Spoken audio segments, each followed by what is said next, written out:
Hi, everyone.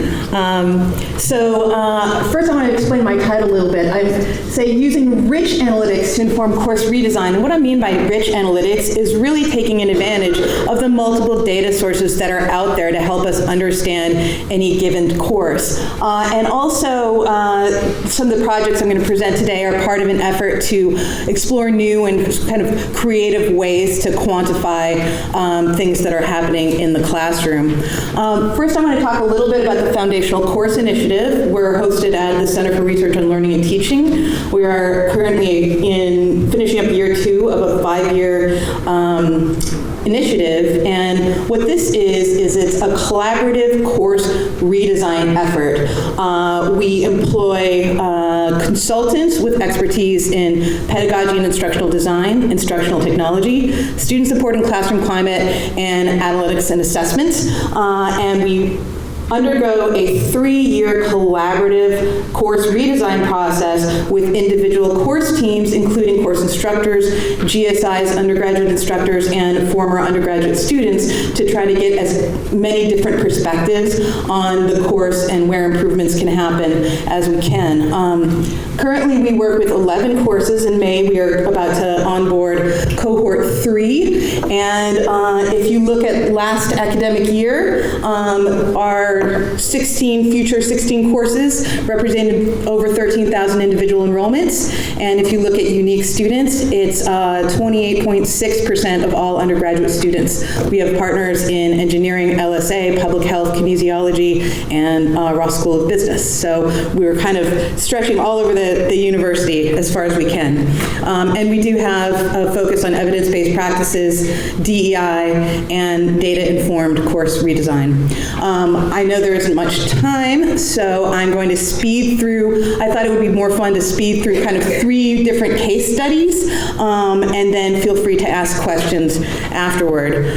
So the first case study is one that I find very fun. We were working with a course who had exams that were divided among essay questions and very fact-based multiple choice questions. And so we wanted to try to understand how effective were these exams at gauging student learning, and in particular, were there some questions that were doing better than others.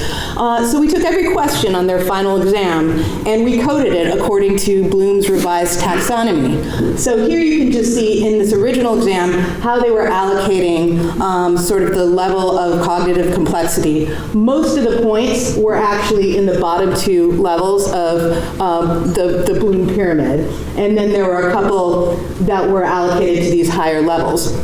So what we wanted to do is say, all right, this is our Bloom's level. What does that mean to actual student performance on the exam? On the left side is a cross-correlation between all questions on the exam. They are ordered in order of Bloom's complexity. The blue is higher correlation of points allocated. The red is negative correlation. The X's is where the p-value is greater than 0.05. But as you can see, the sort of non-X, higher blue, are all clustered at the bottom of that triangle, which is where all of the higher Bloom's questions reside. The thing I think that was most effective in really grasping what was happening in this exam is the item response theory. So we looked at individual performance on the exam, on each exam question in the context of the entire exam performance. And what we saw were these item response theory, these item information lines basically tell you how much information you are getting out of that question and at what level of difficulty. And so the taller curves are giving you more information and higher discrimination about between students who do and do not know the material well. And what we were able to show is that there were lots of questions that were essentially flat lines. These questions were, within the context of the entire exam, completely uncorrelated with how the student did in the rest of the exam. And what that was able to, and these are almost entirely low Bloom's questions. So what this was able to do was help the team develop a new strategy for exam writing. At the end of the meeting where I presented this data, one of the professors said, "I left feeling excited to create an exam. When does that ever happen? So that's a pretty big compliment. And what we were able to do with this data is really give the team assurance that they can get rid of some of the lower Bloom's questions, add in more complex questions, and we actually found that the higher Bloom's complexity questions tended to have more equitable grade outcomes. And so to be able to present that information gave the team sort of the courage and justification to start upping the complexity game on their exams.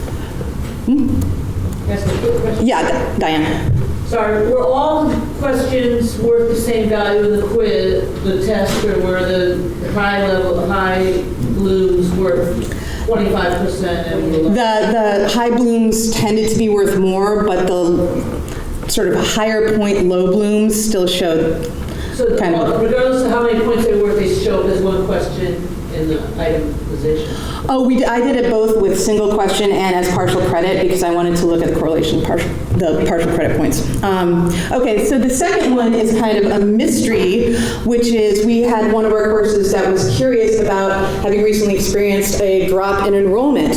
And so we went into the data set to look at what are some possible competing courses that may be kind of leaching students away from our collaborators.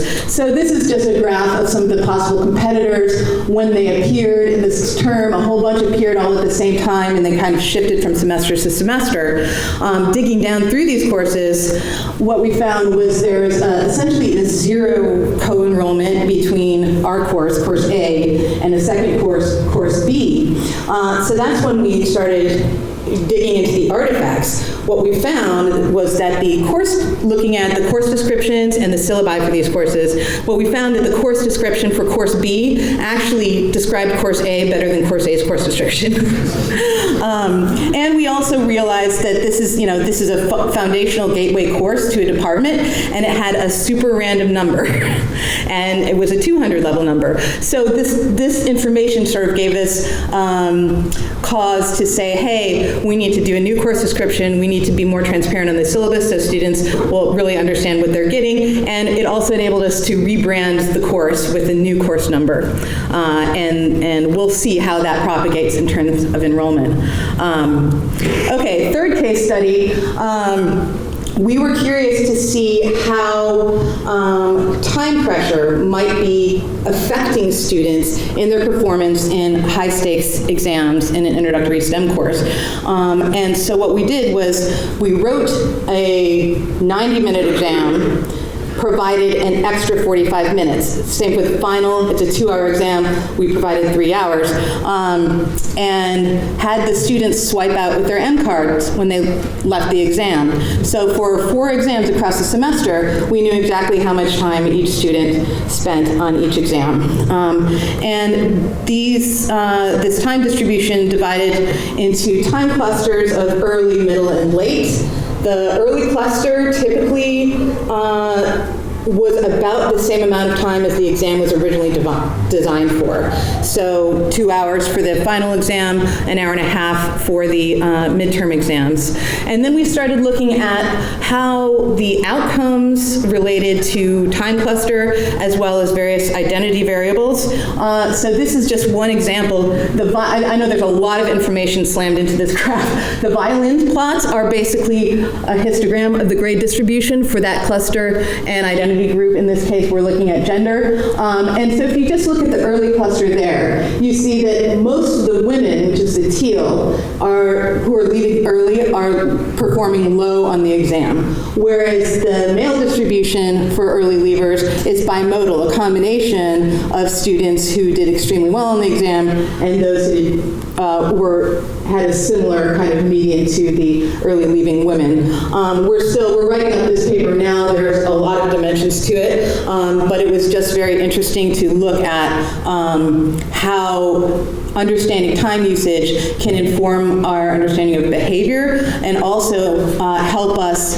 improve our messaging to students about taking advantage of the time. What's interesting to me was that after about 20 minutes, there was no aggregate advantage in terms of performance. It looks like it here, especially with the men, but across all 4 exams, usually as long as you stayed the extra 20 minutes, there wasn't a large a large increase in performance after that.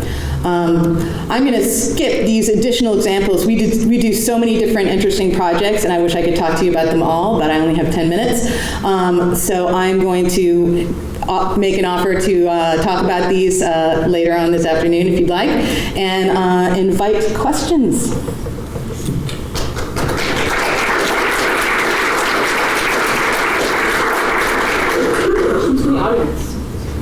So I have one. What do you imagine doing as an intervention in regards to getting students to think differently about how they're using time in an exam? What's the... Well, I think one really strong message is the psychological impact of seeing other students leave early. Most people that I've spoken to, when they were in university and they saw students leaving early, they thought, oh man, they aced it and I'm terrible, and it made them feel like they weren't smart. When in fact, a large proportion of early leavers are doing so because they've done all they can and they know it. So just a messaging of students that they don't need to feel intimidated by students leaving early. Also to really take advantage of the time resources, the time that they are allocated for exams, because that is a resource. Why not take advantage of it? I have one question. Yeah. So did the group you were working with put one-on-one together where they said there were some questions that were useful and students don't have enough time, and decided to make the exam shorter? So those are actually two different courses. So the ones that, for the item response theory study, they basically got rid of a bunch of simple memory recall statistic multiple choice questions, and decided that those exam points were better allocated to a higher Bloom's type of question. So did they keep the same number of questions? I mean, that's what I just wondered. Yeah, same number of questions. I'm about to start analyzing the midterm and the final. So this data analysis was from fall 2018. Class only runs in the fall. Fall 2019, they increased the complexity on their exams, and I'm about to do a similar study on their midterm and final from last term. Yes.